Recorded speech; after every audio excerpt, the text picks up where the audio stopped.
ನಿನ್ನ ನಾವೆಲ್ಲರೂ ಏನ್ ಮಾಡಿದ್ವಿ ಅಂದ್ರ ಪಾಂಡಿತ್ಯದ ಡಿ.ಎಲ್. ನರಸಿಂಹಾಚಾರ್ಯ ಕುರಿತು ಒಂದಿಷ್ಟು ಪಾಠದ ಒಂದು ವಿಷಯಗಳನ್ನ ಚರ್ಚೆ ಮಾಡಿದ್ವಿ.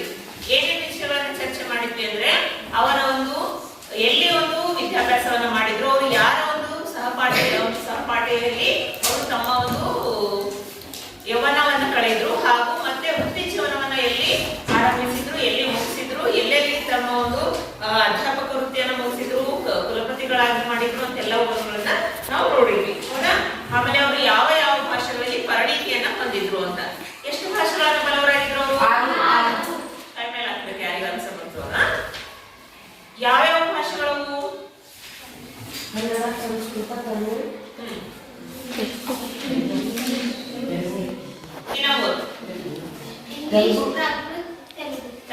ಒಟ್ಟು 6 ಭಾಷೆಗಳನ್ನು ಅವರು ಬಲ್ಲವರಾಗಿದ್ರು.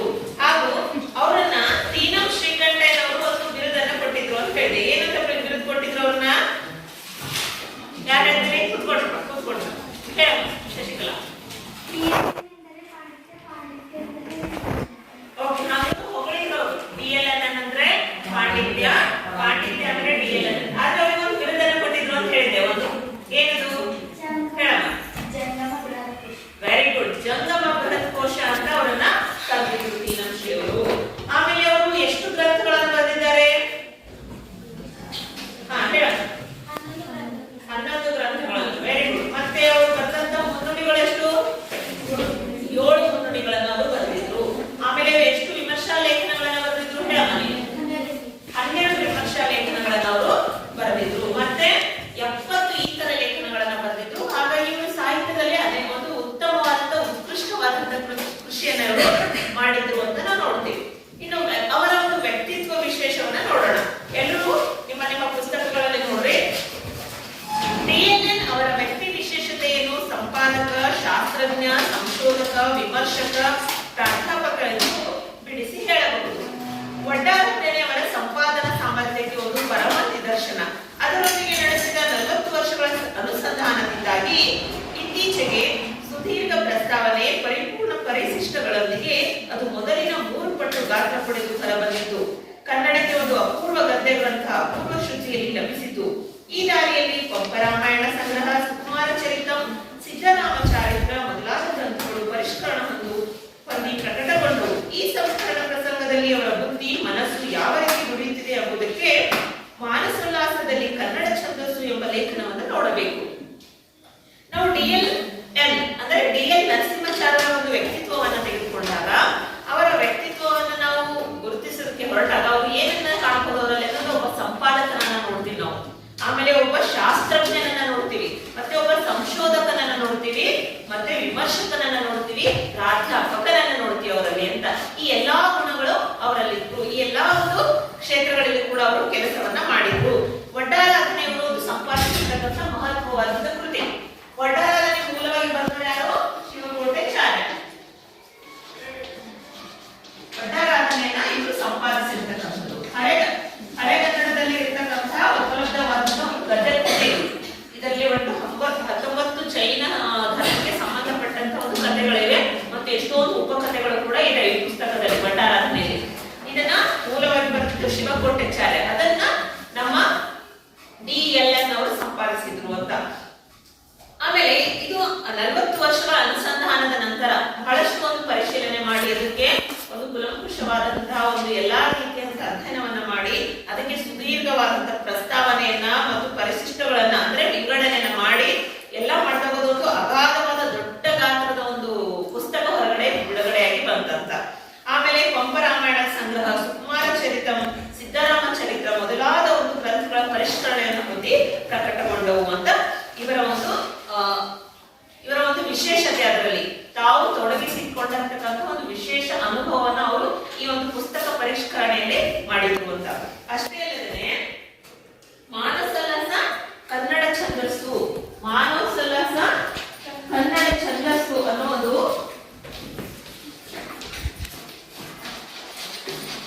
ಲೇಖನವನ್ನು ಓದಿದ್ರೆ ಇವರ ಒಂದು ಕೃತಿಯ ಸಂಪಾದನೆ ಮತ್ತು ಪರಿಷ್ಕರಣೆ ಕುರಿತು ನಾವೇನ್ ಮಾಡಬಹುದು, ಬೆಳಕನ್ನ ಚೆಲ್ಲಬಹುದು, ಅರ್ಥ ಮಾಡ್ಕೋಬಹುದು ಹೇಗೆಲ್ಲ ಇವರು ಆ ಒಂದು ಕಾರ್ಯದಲ್ಲಿ ಶ್ರಮಿಸಿದ್ದಾರೆ ಅಂತ. ಸರಿನಾ? ಎಲ್ಲಾ ಕ್ಷೇತ್ರಗಳಲ್ಲಿಯೂ ಎದ್ದು ಕಾಣುವ ಡಿ.ಎಲ್.ಎನ್. ಅವರ ಶಾಸ್ತ್ರಮತಿ ಕನ್ನಡ ಸಂಪಾದನೆ ಎಂಬ ಕೃತಿಯಲ್ಲಿ ಸಂಪೂರ್ಣ ಪ್ರಕಟಗೊಂಡಿದೆ. ಗ್ರಂಥ ಸಂಪಾದನೆ ವಿಧಾನಗಳನ್ನು ಕನ್ನಡಕ್ಕೆ ಅನ್ವಯಿಸಿ ಬರೆದ ಈ ಶಾಸ್ತ್ರ ಕೃತಿ ಕನ್ನಡದಲ್ಲಿ ಪ್ರಥಮ ಸಾಹಸ, ಪ್ರಥಮ ಸಾಧನೆ. ಅದರ ಪುಟಗಳಲ್ಲಿ ಡಿಎಲ್ಎನ್ ಅವರ ಅಪ್ರಕಟಿತ, ಪ್ರಕಟಿತ ಕೃತಿಗಳ ಅಧ್ಯಯನದ ವ್ಯಾಪ್ತಿಯನ್ನು, ಸಾಹಿತ್ಯ ವ್ಯಾಸಂಗದ ಉದ್ದಗಲಗಳನ್ನು ಅರಿಯಬಹುದು. ಇಲ್ಲಿ ನಾವು ಡಿಎಲ್ಎನ್ ಅವರು ಎಲ್ಲಾ ಕ್ಷೇತ್ರಗಳಲ್ಲಿ ಕೂಡ ತಮ್ಮನ್ನ ತಾವು ತೊಡಗಿಸಿಕೊಂಡಿರೋದನ್ನ ನಾವು ನೋಡಿದ್ದೀವಿ. ಆದ್ರೆ ಇವರ ಒಂದು ಶಾಸ್ತ್ರ ಮತ್ತೆ ಇವರು ಶಾಸ್ತ್ರಗಳಲ್ಲಿ ತನ್ನ ಒಂದು ಬುದ್ಧಿವಂತಿಕೆಯನ್ನು ತೋರಿಸಿರ್ತಕ್ಕಂಥದ್ದು, ತನ್ನ ಚಾಕಚಕ್ಯತೆಯನ್ನು ತೋರಿಸಿದ್ದನ್ನು ಗುರುತಿಸಬೇಕಾದ್ರೆ ನಾವು ಯಾವ ಗ್ರಂಥವನ್ನು ನೋಡ್ಬೇಕಾದ್ರೆ ಕನ್ನಡ ಗ್ರಂಥ ಸಂಪಾದನೆ ಎಂಬ ಕೃತಿಯನ್ನು ನಾವು ನೋಡ್ಬೇಕು, ಓದ್ಬೇಕು. ಕನ್ನಡ ಗ್ರಂಥ ಸಂಪಾದನೆ ಯಾಕಂದ್ರೆ ಇವರು ಬಹಳಷ್ಟು ಗ್ರಂಥಗಳನ್ನ ಸಂಪಾದಿಸಿ ಪ್ರಕಟಿಸಿದ್ದಾರೆ. ಹಾಗಾಗಿ ಈ ಕೃತಿಯನ್ನು ನೋಡಿದ್ರೆ ಅದರ ಒಂದು ಸಾಧನೆ ನಮಗೆ ಅರಿವಾಗುತ್ತೆ ಅಂತ ಈ ಲೇಖಕರು ಹೇಳಿದ್ದಾರೆ. ಆಮೇಲೆ ಡಿಎಲ್ಎನ್ ಅವರೊಂದು ಇದು ಕನ್ನಡ ಇದರಲ್ಲೇನೆ ಇತಿಹಾಸದಲ್ಲಿನೇ ಒಂದು ಪ್ರಥಮವಾದಂತ ಸಾಹಸ ಅಂತ ಯಾವುದಂದ್ರೆ ಈ ತರ ಕನ್ನಡ ಗ್ರಂಥಗಳನ್ನ ಸಂಪಾದನೆ ಮಾಡ್ತಕ್ಕಂಥದ್ದು, ಶಾಸ್ತ್ರ ಕೃತಿ ಕನ್ನಡದಲ್ಲಿ ಪ್ರಕಟವಾಗಿರ್ತಕ್ಕಂಥದ್ದು ಅಂತ ಇವರು ಎಂ.ಎಂ. ಕಲಬುರ್ಗಿ ಅವರು ಇಲ್ಲಿ ಬರೆದಿದ್ದಾರೆ. ಅದರ ಪುಟಗಳಲ್ಲಿ ಕೂಡ ನಮಗೆ ಡಿಎನ್ ಅವರ ಒಂದು ವ್ಯಕ್ತಿತ್ವ, ಅವರ ಚಿತ್ರಣ ಎಲ್ಲ ನಮಗೆ ಗುರುತಿಸಕ್ಕೆ ಸಾಧ್ಯ ಆಗ್ತದ ಅಂತ ಹೇಳ್ತಾರೆ. ಅದನ್ನ ಒಂದ್ಸಲ ಓದ್ಬೇಕು ನಾವು ಲಭ್ಯವಾದಾಗ. ನಮ್ಮ ಗ್ರಂಥಾಲಯಗಳಲ್ಲಿ ಕೂಡ ಬಹಳಷ್ಟು ಕನ್ನಡಕ್ಕೆ ಸಂಬಂಧಿಸಿಪಟ್ಟಿರ್ತಕ್ಕಂತಹ ಬಹಳಷ್ಟು ಪುಸ್ತಕಗಳು ಒಂದ್ಸಲ ಹೋಗಿ ನೋಡ್ಬೇಕು. ಅಟ್ಲೀಸ್ಟ್ ನಾವು ಯಾವ ಪುಸ್ತಕಗಳದಾವ ಅಂತ ನೀವು ಹೋಗಿ ಒಂದ್ಸಲ ನೋಡ್ಬೇಕು. ಅದನ್ನ ಬರೆದವ್ರು ಯಾರು, ಲೇಖಕರು, ಎದ್ರ ಬಗ್ಗೆ ಇರೋದು ಪುಸ್ತಕ ಅಷ್ಟು ನೋಡಿದ್ರು ಸಾಕು. ನೀವು ಪೂರ್ತಿ ಇಡಿಯಾದ ಗ್ರಂಥ ಓದೋ ಅವಶ್ಯಕತೆ ಇಲ್ಲ. ಕೊನೆ ಪಕ್ಷ ನೀವು ಆ ಗ್ರಂಥ ಯಾವ್ದಕ್ಕೆ ಸಂಬಂಧಪಟ್ಟಿದ್ರೆ ಲೇಖಕರು ಯಾರಾದ್ರೆ ಯಾಕೆ ಬರೆದನ್ನ ಅಷ್ಟು ನೋಡಿದ್ರು ಸಾಕು. ಸಂಶೋಧನೆ ಡಿಎಲ್ಎನ್ ಅವರ ಉಸಿರು. ಸಾಹಿತ್ಯ ಶಾಸ್ತ್ರ, ಇತಿಹಾಸಗಳೆಲ್ಲ ಇದು ಮಿಂಚಿನಂತೆ ಕಾರ್ಯ ಮಾಡಿದೆ. ಸಂಪಾದಿತ ಕೃತಿಗಳ ಮುನ್ನುಡಿಗಳು, ಪೊನ್ನನ ಭುವನೈಕ್ಯ ರಾಮಾಯಣ, ಕುಮದೇಂದು ರಾಮಾಯಣ, ಧವಳ ಎಂಬ ಹಾಡಿನ ಸ್ವರೂಪ ಇತ್ಯಾದಿ ಲೇಖನಗಳು ಅವರ ಸಾಹಿತ್ಯ ಸಂಶೋಧನೆಯ ಅಮೃತ ಫಲಗಳು. ಪಾಂಡಿತ್ಯಕ್ಕೆ ಸಂಬಂಧಪಟ್ಟ ಅವರ ಸಂಶೋಧನಾ ಶಕ್ತಿಯ ಉಜ್ವಲ ಉದಾಹರಣೆ ಶಬ್ದವಿಹಾರ ಎಂಬ ಚಿಕ್ಕ ಕೃತಿ. ಒಂದು ಶಬ್ದವನ್ನು ಹಿಡಿದುಕೊಂಡು ರೆಂಬೆ, ಕಾಂಡ, ದುಂಡ ಇಳಿದು ಹಲವು ಬೇರುಗಳಲ್ಲಿ ಹರಿದಾಡಿ ಮೂಲ ಬೇರನ್ನು ಮುಟ್ಟಿ ಕೇಳುವ ಅವರ ಸಾಹಸ ಇನ್ನೊಬ್ಬರಿಗೆ ಅಸಾಧ್ಯವೆಂಬ ಭಾವನೆಯನ್ನು ಹುಟ್ಟಿಸುತ್ತದೆ. ಒಂದೊಂದು ಶಬ್ದ ಯಾವ ಜಿಲ್ಲೆಯ, ಯಾವ ಊರಿನ, ಯಾವ ಸ್ಥಳದ ಶಾಸನದಲ್ಲಿದೆ, ಯಾವ ಕವಿಯ, ಯಾವ ಕಾವ್ಯದ, ಯಾವ ಸಂದರ್ಭದಲ್ಲಿದೆ ಎಂದು ನಾಲಿಗೆ ತುದಿಯಲ್ಲಿ ನೆನಪಿಸಿಕೊಳ್ಳುವ, ಅಗಲಿ ಹೋದ ಅವುಗಳ ಸಂಬಂಧಿ ಪದಗಳನ್ನು ಅಂತ್ಯ ಭಾಷೆಗಳಿಂದ ಬೆರಳಗತಿಯಲ್ಲಿ ಎತ್ತಿ ತರುವವರ ಪೂರ್ವ ಸಾಹಸ ಒಂದು ಲೀಲೆಯನ್ನೇ ಹೇಳಬೇಕು. ನೋಡ್ರಿ ಅವರ ಬಗ್ಗೆ ಎಷ್ಟು ಚೆನ್ನಾಗಿ ಬರೆದಿದ್ದಾರೆ ಇಲ್ಲಿ. ಅವರು ಬಹಳಷ್ಟು ಒಂದು ಕೃತಿಗಳಿಗೆ ಏನ್ ಮಾಡಿದಾರೆ ಅಂತ ಮುನ್ನುಡಿಯನ್ನು ಬರೆದಿದ್ದಾರೆ ಅಂತ ಹೇಳಿದ್ವಿ ನಾವು, ಹೌದಾ? ಆಮೇಲೆ ಬಹಳಷ್ಟು ಒಂದು ಕೃತಿಗಳಿಗೆ ವಿಮರ್ಶೆಯನ್ನು ಕೂಡ ಅವರು ಮಾಡಿದ್ದಾರೆ. ಅವರು ಎಷ್ಟೆಲ್ಲ ಒಂದು ಕೃತಿಯ ಬಗ್ಗೆ ಒಂದು ಕೆಲಸ ಮಾಡ್ಬೇಕಾದ್ರೆ ಎಷ್ಟೆಲ್ಲ ಒಂದು ಕೆಲಸವನ್ನ ಮಾಡ್ತಿದ್ರು, ಕಾರ್ಯತತ್ಪರತೆಯನ್ನ ಅದರಲ್ಲಿ ಹಾಕ್ತಿದ್ರು ಅಂತ. ಕಾರ್ಯತತ್ಪರತೆ ಅಂದ್ರೆ ಏನ್ ಹೇಳಿದೆ ನಾನು? ಮನಸ್ಸೋ ಇಚ್ಛೆಯಿಂದ ನಾವು ಕೆಲಸವನ್ನ ಮಾಡೋದು, ಅದಕ್ಕೆ ಕಾರ್ಯತತ್ಪರತೆ ಅಂತ ಕರಿತೀವಿ. ಸರಿಯಾಗಿ ಪರಿಪೂರ್ಣ ಅನಿಸ್ಬೇಕದು ನಮ್ಗ. ಏನ್ ಕೆಲಸ ಮಾಡ್ತೀವಲ್ಲ ಅದು ಮನಸ್ಸಿಗೆ ತೃಪ್ತಿಯನ್ನು ಕೊಡ್ಬೇಕು. ಅಂತ ಕೆಲಸಕ್ಕೆ ನಾವೇನಂತ ಕರಿತೀವಿ? ಕಾರ್ಯತತ್ಪರತೆ ಅಂತ ಕರಿತೀವಿ. ಆ ಕಾರ್ಯತತ್ಪರತೆ ಇವರಲ್ಲಿ ಬಹಳಷ್ಟು ಇತ್ತು. ಶಬ್ದ ವಿಹಾರ ಅನ್ನೋ ಒಂದು ಕೃತಿಯನ್ನ ನೋಡಿದಾಗ ಇವರು ಎಷ್ಟು ಶ್ರಮವನ್ನ ಹಾಕ್ತಿದ್ರು ಒಂದು ಕೃತಿಯ ಬಗ್ಗೆ ಇಡಿಯಾಗಿ ಒಂದು ಅಧ್ಯಯನವನ್ನ ಹೇಗೆಲ್ಲ ಮಾಡ್ತಿದ್ರು ಅನ್ನೋದನ್ನ ನಾವು ನೋಡ್ಬೋದು. ಇಲ್ಲಿ ಒಂದು ಮಾತು ಹೇಳ್ತಾರೆ ನೋಡ್ರಿ, ಅವ್ರು ಹೇಗ್ ಗೊತ್ತಿದ್ರು ಅಂದ್ರ ಒಂದು ಶಬ್ದವನ್ನ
ಮತ್ತೆ ಯಾವ ಕವಿಯ ಯಾವ ಕಾವ್ಯದ ಯಾವ ಸಂದರ್ಭದಲ್ಲಿದೆ ಅಂತ ಕೂಡ ಅವರು ಅಧ್ಯಯನವನ್ನ ಮಾಡ್ತಿದ್ರು. ಸುಮ್ಮನೆ ಬಿಡದಲ್ಲ ಓದಿ, ಅಷ್ಟೊಂದು ಆಳವಾಗಿ ಅದನ್ನ ಅಧ್ಯಯನದಲ್ಲಿ ತೊಡಗಿಸ್ಕೊಳ್ತಿದ್ರಂತ.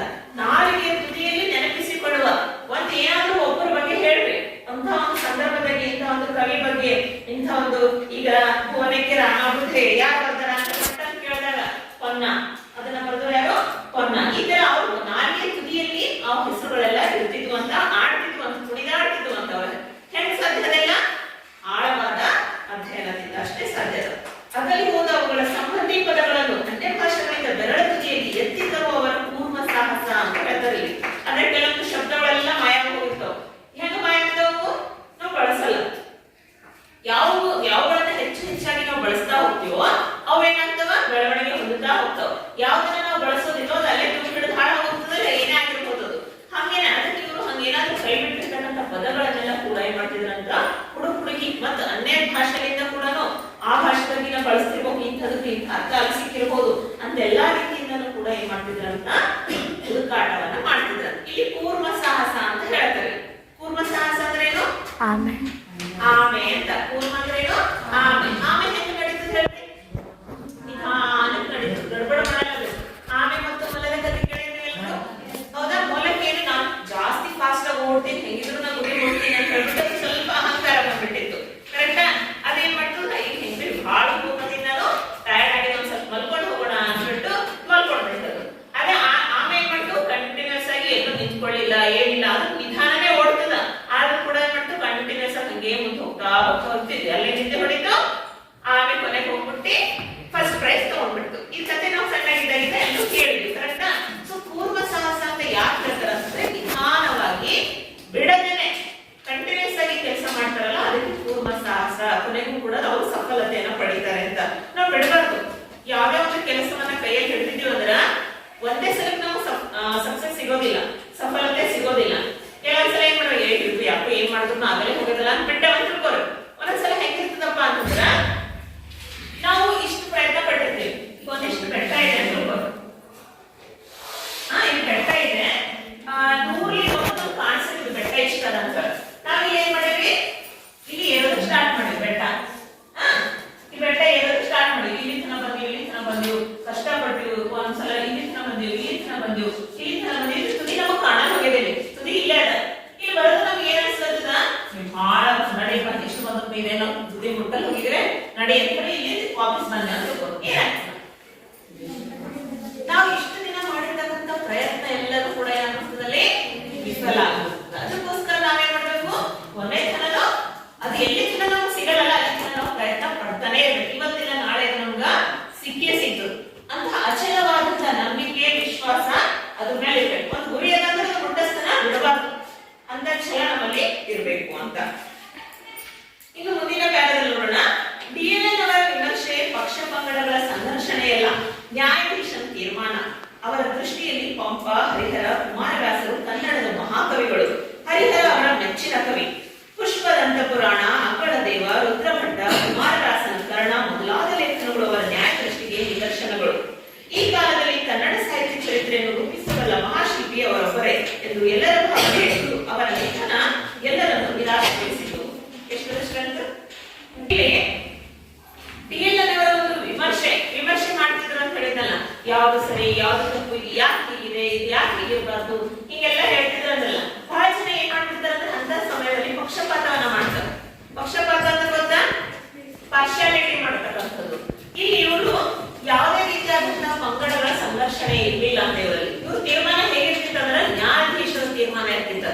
ಒಬ್ಬ ಜಡ್ಜ್ ಒಂದು ತೀರ್ಪನ್ನ ಕೊಟ್ಟಾದ್ರೆ ಅದು ಫೈನಲ್ ಅಂತಿರ್ತದಲ್ಲ, ಮತ್ತೆ ಅದಕ್ಕೆ ಯಾರು ಕೂಡ ಬೆರಳು ಮಾಡಿ ತೋರ್ಸಂಗೆ ಇರಲ್ಲ. ಇಲ್ಲ ಹಿಂಗ್ ಕೊಡ್ಬೇಕಿತ್ತೇನೋ, ಇಲ್ಲ ಇದು ಹಿಂಗ್ ಮಾಡ್ಬೇಕಿತ್ತೇನೋ ಅಂತ ಮತ್ತೊಬ್ರು ಅದಕ್ಕ ಯಾರೇ ಒಂದು ಪ್ರಶ್ನೆಯನ್ನ ಎತ್ತಿರ್ತಕ್ಕಂಥ ಸಂದರ್ಭಗಳೇ ಇರ್ತಿರ್ಲಿಲ್ಲ. ಅಷ್ಟು ಚೆನ್ನಾಗಿ ಅವರು ವಿಮರ್ಶೆಯನ್ನು ಮಾಡ್ತಿದ್ರಂತ. ಇವರ ದೃಷ್ಟಿಯಲ್ಲಿ ಯಾರ್ಯಾರು ಮಹಾಕವಿಗಳು ಅಂತಂದ್ರೆ ಪಂಪ, ಹರಿಹರ, ಕುಮಾರವ್ಯಾಸರು ಮಹಾಕವಿಗಳು ಅಂತ ಹೇಳಿದ್ರೆ ಇವರ ದೃಷ್ಟಿಯಲ್ಲಿ ಇವರು 3 ಜನರು ಮಹಾಕವಿಗಳು ಅಂತ ಹೇಳಿ ಅನ್ಕೊಂಡಿದ್ದಾರೆ. ಓಕೆನಾ?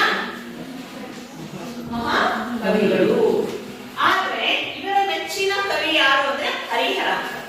ಯಾರ ಮೆಚ್ಚಿನ ಕವಿ? ಹೇಳ್ರಿ? DLN ಅವರ ಮೆಚ್ಚಿನ ಕವಿ ಯಾರು ಅಂದ್ರೆ ಹರಿಹರ. ಎಲ್ಲಕ್ಕಿಂತ ಹೆಚ್ಚು ಮೆಚ್ಚಿನ ಕವಿ.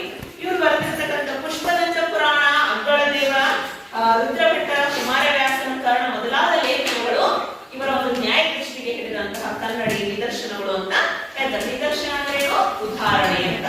ಈ ಕಾಲದಲ್ಲಿ ಕನ್ನಡ ಸಾಹಿತ್ಯ ಚರಿತ್ರೆಯನ್ನು ರೂಪಿಸಬಲ್ಲ ಮಹಾಶಿಲ್ಪಿ ಅವರೊಬ್ಬರೇ ಎಂದು ಎಲ್ಲರ ಭಾವನೆಯಾಗಿತ್ತು. ಅಂತ ಸಮಯದಲ್ಲಿ, ಆಗಿನ ಕಾಲದಲ್ಲಿ ಇಷ್ಟೆಲ್ಲ ಅಧ್ಯಯನ ಮಾಡಿ ನಮ್ಮ ಕನ್ನಡ ಸಾಹಿತ್ಯವನ್ನ ಇಷ್ಟು ಉತ್ತುಂಗದ ಶಿಖರಕ್ಕೆ ಒಯ್ದವರಲ್ಲಿ ರೂವಾರಿಗಳು. ಒಂದು ಶಿಲ್ಪಿ ಅಂತಂದ್ರೆ ಏನಂತ ಹೇಳಿದಲ್ಲ, ಹೊಸದನ್ನ ಸೃಷ್ಟಿ ಮಾಡ್ತಕ್ಕಂಥವ್ರನ್ನ ನಾವೇನಂತ ಕರಿತೀವಿ? ಶಿಲ್ಪಿ, ರೂವಾರಿ ಅಂತ ಕರಿತೀವಿ. ಸೊ ನಮ್ಮ ಕನ್ನಡ ಸಾಹಿತ್ಯದ ರೂವಾರಿಗಳಂತ ಹೇಳಿದ್ರೆ ತಪ್ಪಾಗಲ್ಲ ಅಂತ ಹೇಳಿ ಲೇಖಕರು ಹೇಳ್ತಾರೆ. ಅವರ ನಿಧನ ಎಲ್ಲರನ್ನೂ ನಿರಾಶೆಗೊಳಿಸಿತು. ಹೇಳಿದ್ಮೇಲೆ ಸ್ಟಾರ್ಟಿಂಗ್ ಅಲ್ಲಿ ಪಾಠದ ಸಂದರ್ಭದಲ್ಲಿ ಶ್ರೀ ಅವರನ್ನೇ ಕಳ್ಕೊಂಡಿದ್ದು ನಮ್ಮ ಕನ್ನಡ ಸಾಹಿತ್ಯಕ್ಕೆ ಬಹಳ ಅಗಾಧವಾದಂತ ಗಾಯ ಆಗಿತ್ತು. ಅಂಥದ್ರಲ್ಲಿ DL ನರಸಿಂಹಾಚಾರ್ಯರು ಕೂಡ ಆ ಸಂದರ್ಭದಲ್ಲಿ ಸ್ವಲ್ಪ ದಿನಗಳಲ್ಲಿ ಅವರು ಕೂಡ ತೀರ್ಕೊಂಡಾಗ ಇಡೀ ಕನ್ನಡ ಒಂದು ಲೋಕಕ್ಕೆ ಏನಾಯ್ತು? ನಿರಾಶೆ ಛಾಯೆ ಮೂಡ್ತು ಅಂತ. ಇನ್ನಿವರ ಕಾರ್ಯ ತತ್ಪರತೆ. ನೆಕ್ಸ್ಟ್ ಇರ್ತಕ್ಕಂಥದ್ದು ಇವರ ಕಾರ್ಯ ತತ್ಪರತೆ. ಇದನ್ನ ನಾವು ನಾಳೆ ಮಾಡೋಣ. ಇವತ್ತು ಸರಿನಾ? ಈ ಇದರಲ್ಲಿ ನಿಮ್ಗೆ ಏನಾದ್ರೂ ಅರ್ಥ ಆಗಿಲ್ಲ ಅಂದ್ರೆ ಕೇಳು. ಎಲ್ಲರೂ ಏನ್ ಮಾಡ್ರಿ, ಒಂದು ಪೆನ್ಸಿಲ್ ಅನ್ನ ತೆಗೆದುಕೊಂಡು ಕೃತಿಗಳ ಹೆಸರು, ಕವಿಗಳ ಹೆಸರು ಎಲ್ಲೆಲ್ಲ ಬರ್ದಿದೆಯಲ್ಲ ಅಲ್ಲೆಲ್ಲ ಅಂಡರ್ಲೈನ್ ಮಾಡ್ಕೋಬೇಕು. ಆಯ್ತಾ? ಇದು ಪಾಠ ಚಂದ ಓದ್ಕೊಂಡು ಇದರಲ್ಲಿ 10 ಪ್ರಶ್ನೆಗಳನ್ನ ಮತ್ತೆ ಇವತ್ತು ಕೂಡ ತೆಗೆದು ನೀವೇ ಉತ್ತರವನ್ನ ಬರ್ಕೊಂಡು ಬರ್ಬೇಕು. ಇದು ಇವತ್ತಿನ ಮನೆ ಕೆಲಸ. ಡೌಟ್ಸ್ ಇದ್ರೆ ಕೇಳಿ. ಎಲ್ಲ ಎಲ್ಲಿ ಏನಾದ್ರೂ ಅರ್ಥ ಆಗಿಲ್ಲ. ಅರ್ಥ ಆಗಿದೆ? ಓಕೆ, ಒಂದ್ ಸ್ವಲ್ಪ ರೆಡಿ ಮಾಡ್ಸೋಣ. ಕನ್ನಡ ಸಾಹಿತ್ಯ ಪ್ರಪಂಚ 5/8/21ರಂದು ಕಂಡ DLN ಅವರ ನಿಧನ ಭಾರತದಿಂದ ನಿಜಕ್ಕೂ ತತ್ತರಿಸಿ ಹೋಗಿದೆ. BM ಶ್ರೀ TS ವೆಂಕಣ್ಣಯ್ಯ ಅವರ MR ಕೃಷ್ಣಶಾಸ್ತ್ರಿ ಕಮ್ಮಟದವರು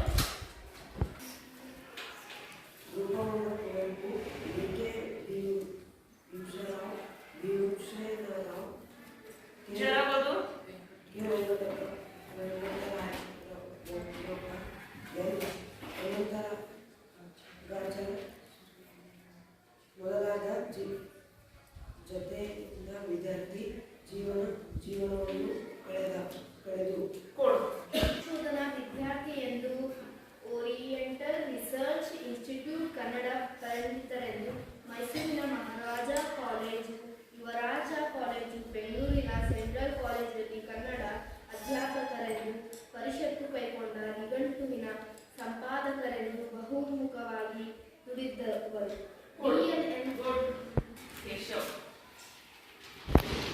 DLN ತಮ್ಮ ಜೀವಿತದ ಅವಧಿಯಲ್ಲಿ ಕನ್ನಡ, ಇಂಗ್ಲಿಷ್, ಸಂಸ್ಕೃತ, ತಮಿಳು, ತೆಲುಗು, ಪ್ರಕೃತ ಮೊದಲಾದ ಭಾಷೆಗಳನ್ನು ಕೈವರ್ತಿಸಿಕೊಂಡು ಹಲವು ಶಾಸ್ತ್ರ, ಹಲವು ಸಾಹಿತ್ಯಗಳ ಪರಿವಾರವನ್ನು ಕಟ್ಟಿಕೊಂಡು ಕನ್ನಡದ ಕಾರಣದಲ್ಲಿ ಇವರು ಮನದಣಿಯ ದುಡಿದರು.